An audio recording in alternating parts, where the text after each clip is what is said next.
What's up, you guys? I'm Haley, And I'm Andrea. and welcome back to Inhuman. So, today we are going to be covering the viral TikTok case. As a lot of people know it, we're going to be covering the murders of Austin Wenner and Jessica Lewis.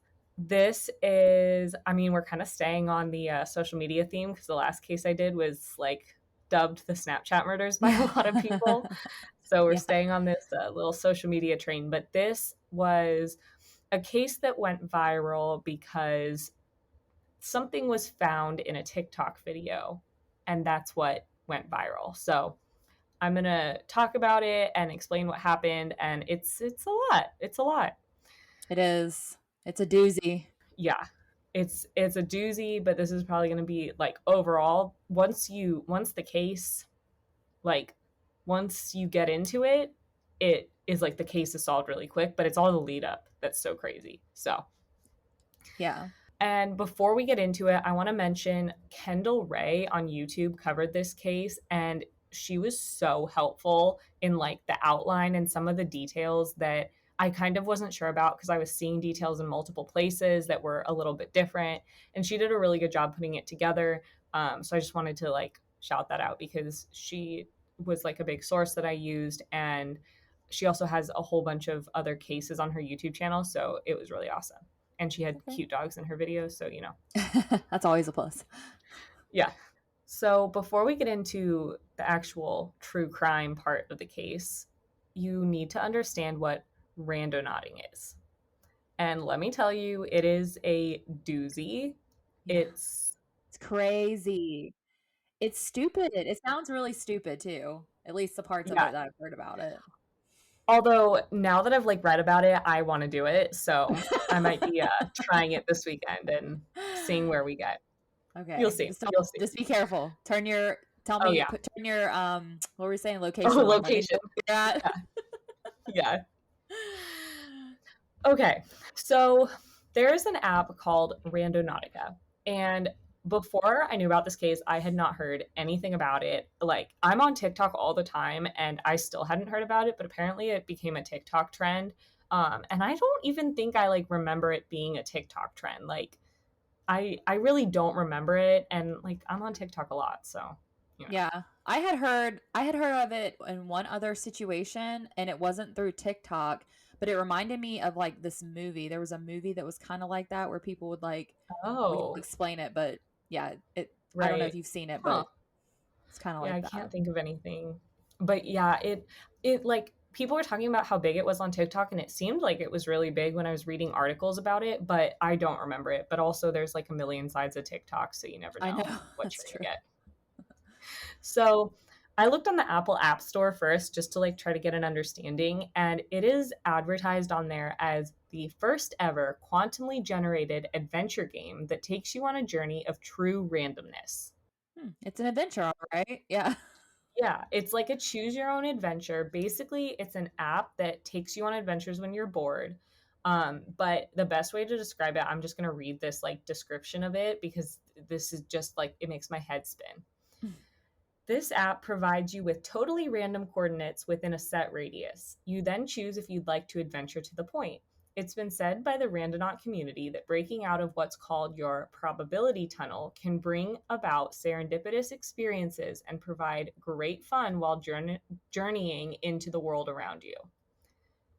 So, I mean, to me, that just sounds terrifying, honestly. Yeah. Because we know what we know about like the world and like our Yeah. paranoia because of true crime. Yeah. But to be fair, like if I was a teenager, I mean, I probably wouldn't have done this, but like Robert, I could totally see him and his friends have been doing this in like high school. I So, definitely in high school, if they had this, my friends and I, we definitely would have done this. right, like I feel like a lot of high schoolers, like I could see why this is appealing Yeah. and fun. And it kind of reminds me of geocaching if you've ever done that.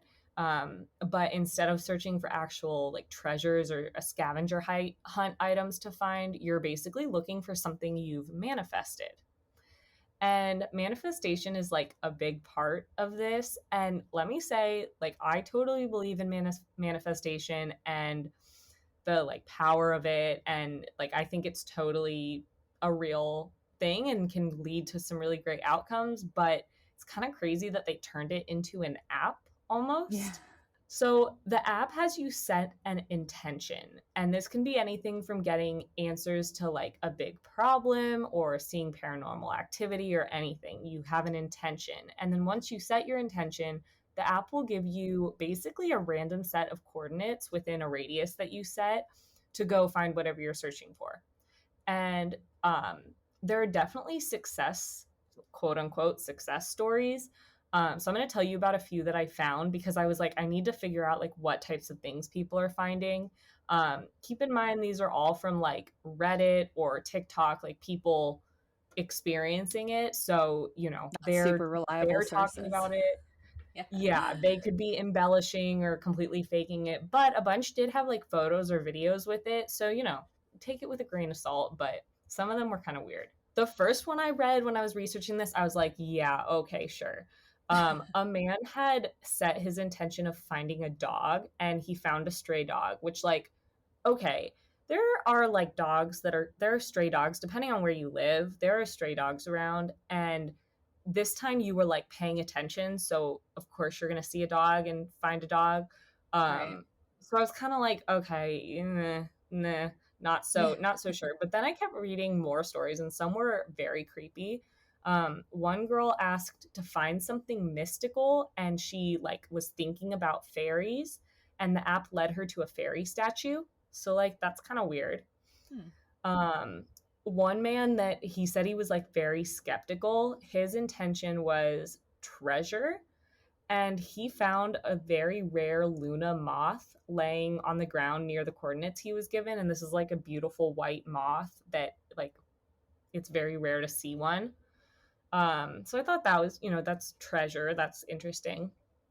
Hmm. And then one more. This one, this one really got me because I watched the TikTok video of it and it was weird. It was a girl that had basically chosen between two colleges like a little while ago.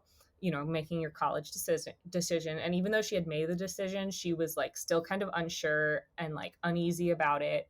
So her intention was closure and reassurance, and the school that she had decided on was Kansas University. And at her coordinates it was like a random road, you know, it looked like in like the Midwest or something where there were, you know, a bunch of farms and stuff like that. And she was just stopped on a random road and she saw a giant KU, like the letters KU carved into the lawn, and Kansas University Whoa. KU. Yeah. And like that's a Whoa. random thing to see, like the letters KU carved into a lawn. Like, Yeah. That is kind of I don't know. weird. That one, it's like hard to believe that it was just something she saw and it wasn't like a Right. That someone manifestation. didn't set it up or Right, something. Yeah. right. So, anyway, that is what randonauting is. And now I'm going to explain how that plays into this case. A group of teens were randonauting in Seattle, Washington on June 19th, 2020. And of course, because this was a big TikTok trend at the time, they were recording it.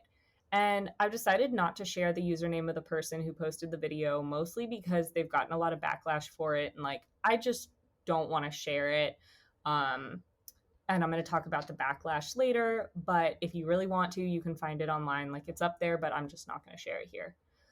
Um, so the app basically took this group of teens to like a beach in Seattle, you know, quote unquote beach, just like the waterfront of Seattle. And it was on the 1100 block of Alki Avenue, which is a point of the beach across from Pike's Place Market. So, like the main area of Seattle, but across the way. I tried so hard. I looked everywhere to figure out what the group had like set their intention as, for because you know how you like you set an intention. So I was trying to figure out what it was and I could not find it I anywhere. I heard that it was money that they wanted to find, like Okay. money or treasure or like wealth, something along those Something lines. like that. Yeah. Okay. Yeah, I could not find it. And I don't know if that's just because, you know, they kind of just, most of the articles I read, because they weren't like explaining all about what randonauting was. It was kind of just like they did an adventure app, so they didn't really explain Yeah. it. But that would make sense. And I feel like that's kind of a big piece to this puzzle and like how the case unfolded, because like what were they looking for? How did they know to go towards the thing that they found? But I guess if you're looking for anything, no matter what your intention was, if it was money or a treasure or whatever, and you see something random like this sitting out of place, you would probably go towards it. So I guess it's Yeah. not that weird. So, anyway, they found a black suitcase on some rocks along the water and thought that that was what they were supposed to find. And of course, they were excited that it quote unquote worked. And they were joking about like that there would be money inside. So that would make sense if that's what their intention was.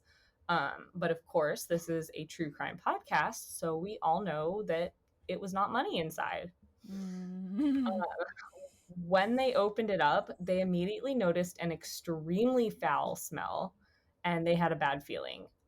They were using a stick to like poke it open. So as soon as the flap, like the top of the suitcase opened, they saw that it was filled with garbage bags that looked like there was potentially something dead inside. Of course, a lot of people that saw this video thought that it was fake or set up, but turns out it was not.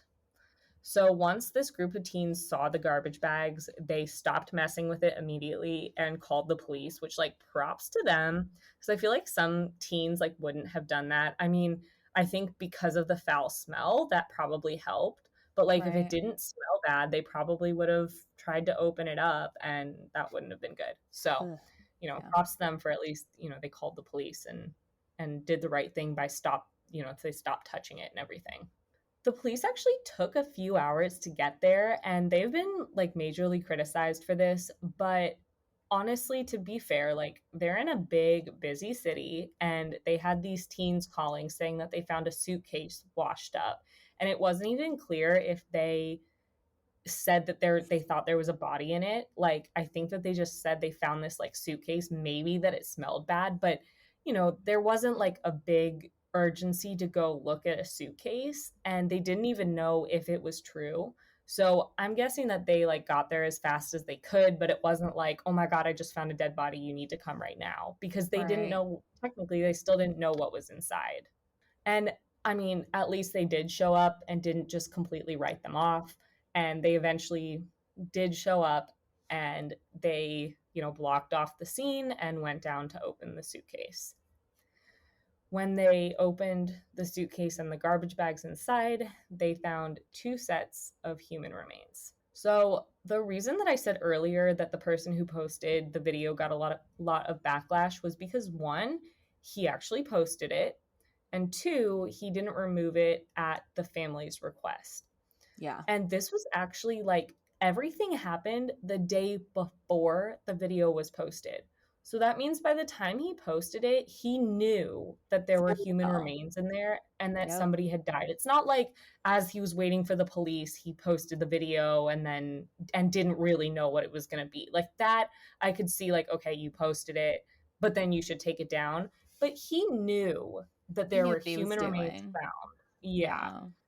And like just the fact that he was posting about two human beings that had been killed and like stuffed into a suitcase is just, I think that that speaks to today's environment and the world we live in. Like going viral, especially with TikTok now, is such a big deal that kids will willingly post a video of murder victims on TikTok knowing that it would get views. And I mean, at least it wasn't the actual bodies, but damn, really? Like, Yeah. just show some respect. Not everything is about being popular. Right. And like the worst part is it's like, okay, you posted it, and then the families asked you to take it down and you still refuse for a while. Like, that makes me so mad. That's the rough part is that, it's one thing if like people were like, "Oh, that's gross, that's disrespectful, take it down." But their actual families contacted him and he still Oh refused yeah, to take it down. Yeah. And it just yeah, also goes to show like how desensitized like we are too cuz like how could true. I don't think I could post something like that. I think I would have too much No, fear and just I don't know. Yeah. no, me It's messed too. up. I know. Eventually, after the families of the victims like begged and begged for the videos to be taken down, it was. And it's very unclear if it was the original poster or if it was TikTok who took it down. But it makes me mad that it even took time to get it taken down because TikTok is like notorious for blocking and removing videos that shouldn't be removed while other Mhm. videos that should are still there. Exactly. Um, like I've had videos removed because I used the word help in the caption because I was asking for help on which dress to wear. Mhm. Like, or because I was drinking, even though I'm 24, yet this doesn't get removed. I had a Like, video taken down and it said that there was adult content and nudity. There was literally 0 adult content or nudity. It was like 10 seconds of the True Blood intro, oh and my it's God. weird, but there was Oh, I no like remember when you nudity. I was like, yeah, I was so fresh. I was like, F TikTok, I'm done. yeah, no, that's not good. And TikTok had actually said at one point that uh, the video wasn't subjected to removal because it didn't violate any guidelines. Like technically, any of their guidelines it didn't violate, and they actually told the family that and Wow, refused to remove it for a while that's insane. because they're Like, it's getting people to the app and watching the video, so of course they're gonna do everything they can to keep it up, but that's just so messed yeah. up. So anyway, rant over. The video eventually got removed. And now we're kind of like done with the teens and the TikTok Randonautica thing, because now we're into full on investigation mode. The police identified the bodies as 27-year-old Austin Wenner and 35-year-old Jessica Lewis. Austin and Jessica had been in a relationship for 8 years, and their family said that they had a strong relationship that had gone through their ups and downs, but they were inseparable. Jessica was described as being a ray of sunshine and just an incredibly caring person. She worked at an adult assisted living home for people with disabilities. She had 4 children, and they were all older, and none of them were Austin's children, as far as I could understand.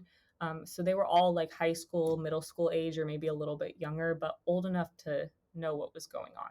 Austin was described as being a very loving and adventurous person. He loved camping, trucks, dogs, and music. And he actually went by Cash or Cash Money on his social media, which I just love that. I think it's so That's great. funny. It was also reported in some places that Austin was a father, but it's not confirmed anywhere. And if he was, we don't know how involved he was. So, that's kind of just a little side note. And just to be thorough, there was an Austin Wenner in the Seattle area that had a drug possession charge, but again, it has never been confirmed by the family or police that it is true or that it's, this man that was this victim. But he did have a few misdemeanor charges, but when I was looking into them, they were all very small, like jaywalking or walking across the street at a red light or something like that. Nothing major or violent or anything like that. Nothing that's relevant to this case at all.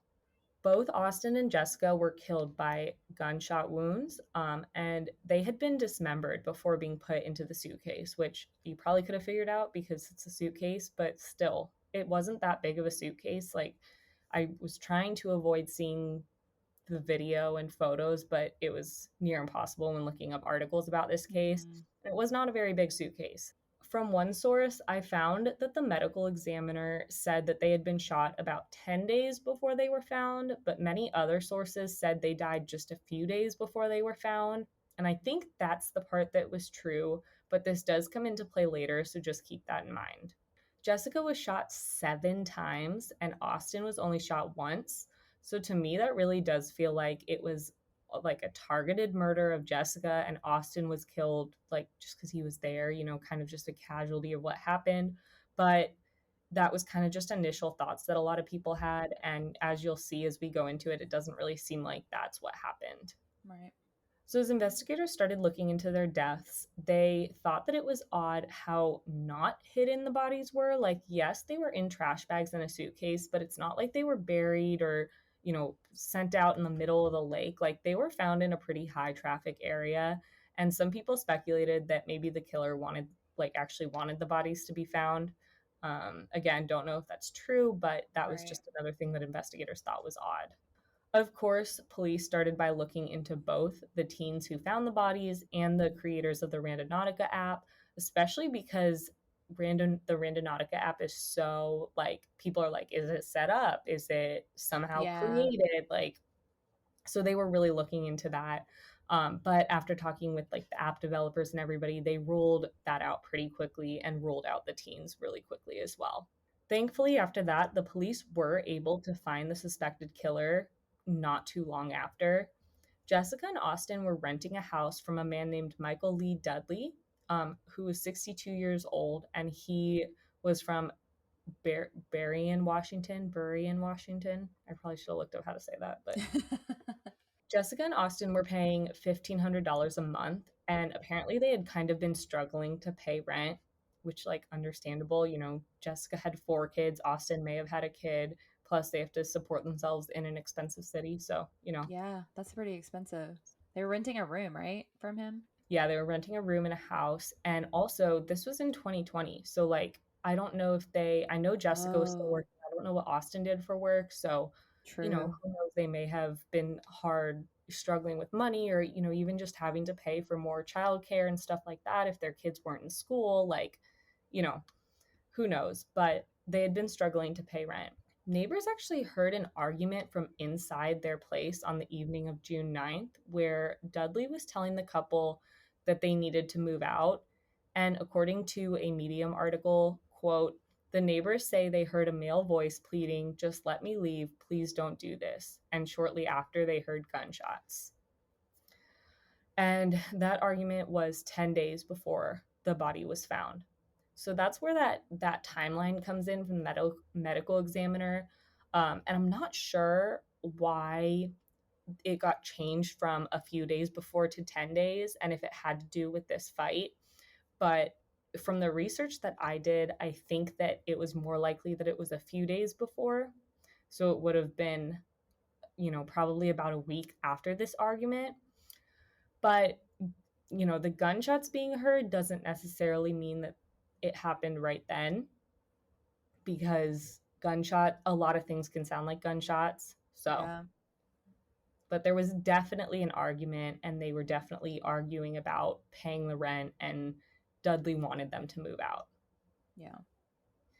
So from this point forward, everything in the case moved pretty quickly because when investigators searched the house, they found blood and bullet holes in Jessica and Austin's room, despite the fact that the house had recently been cleaned and painted. So he clearly tried to cover it up and did not do a very good job. And Dudley was arrested on August 9th, 2 months after the bodies were discovered. And at that time, his bail was set to $5 million. What a piece of shit. I know, right? So messed up to Like, do that. I know. Over Just rent. over rent. Like, Yeah.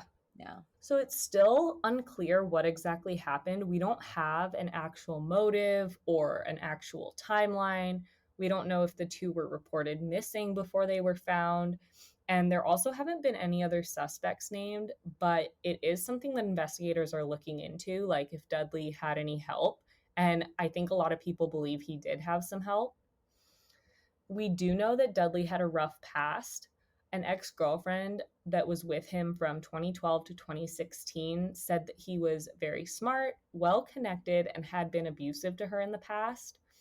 She said, quote, I could see the evil in his face as she was describing some of the physical abuse she endured, including being assaulted while he was holding a gun. So he clearly had a gun.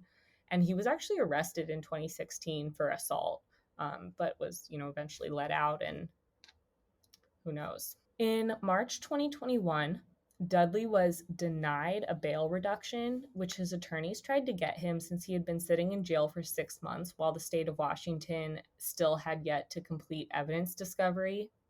So at this bail reduction hearing, Gina Jaschke, Jessica's aunt, made a statement for the family. And I'm going to share that here because not the whole thing, but some of it, it does provide a little bit more like information and context than we previously knew about the investigation. And it's just easier to share the direct quote than trying to paraphrase it because I don't want to, you know, miss anything.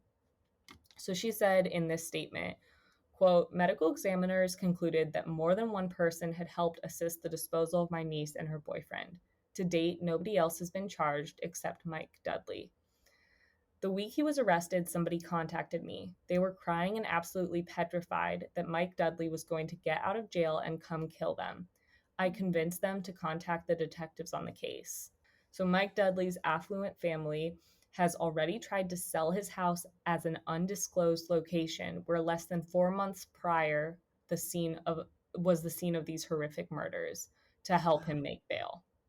He and his family he has family and close ties to California, and upon his arrest, an ex girlfriend voiced her concerns of him getting out of jail as he was, quote, well connected. Besides the safety and possible intimidation of potential witnesses or accomplices, his history of telling others how he wants to kill his neighbors or other people should be enough to make sure he's not released back into the community. Wow. So that was just a little quote part of it. And thankfully, he was denied a bail reduction, um, Good. and the ex-girlfriend actually said that she's like been worried that through all of these connections he has that he could even raise the $5 million bail. So it seems like he's just very well connected, and he the medical examiner did conclude that he had help likely. I'm guessing, I haven't been able to see like the actual report because it is like an ongoing investigation, but I think it's just because I would guess the way that the bodies were dismembered probably took more than one person. He clearly has these connections, and that's really terrifying. And he's good at intimidating people, which is just another reason he shouldn't be let out, because he could totally intimidate witnesses. Wasn't he said to be like linked to like cartels or mobs or something along those Oh, lines? I wouldn't be surprised. I don't think I saw that anywhere, but I wouldn't be surprised. Yeah, that's scary. Yeah. So the most recent update that I was able to find on the case was how the families were remembering Jessica and Austin 1 year after their deaths. They are trying to remember their happiness, and they are very thankful for all of the support. Despite it being very distressful to have that video going viral, they were also thankful for all of the attention the case got because it helped lead to a quick arrest and also just support for the entire family during this tough time. Jessica left behind 4 kids, Mm. and they, had family that they were close to. So they were thankful for the support that came out of the TikTok video. Just would have been nice if they had taken it down when requested. Yeah, really. So the trial is still upcoming, and I will definitely do an update depending on how it goes. I might just do like a quick update or a full episode depending on how it goes. And I'll also post any recent news that comes up on our Instagram and Twitter. So you can follow us there at Inhuman_podcast, because I'll update more regularly than we will in the podcast feed. But that is the case of the viral TikTok murder of Jessica Lewis and Austin Wenner. It is so heartbreaking and crazy, but honestly, it is incredible that their bodies were found, because even though it was a high traffic area, like they may have eventually washed away and never been found. So, as Yeah, devastating as it was that they were found like that, at least they were found, and the person who murdered them will have to pay. exactly. Wow. That's a crazy story. So, yeah, that is all for today, you guys. I hope you enjoyed, and we'll be back with another case on Thursday. And until then, keep it human. We'll see you in the next Bye. one. Bye.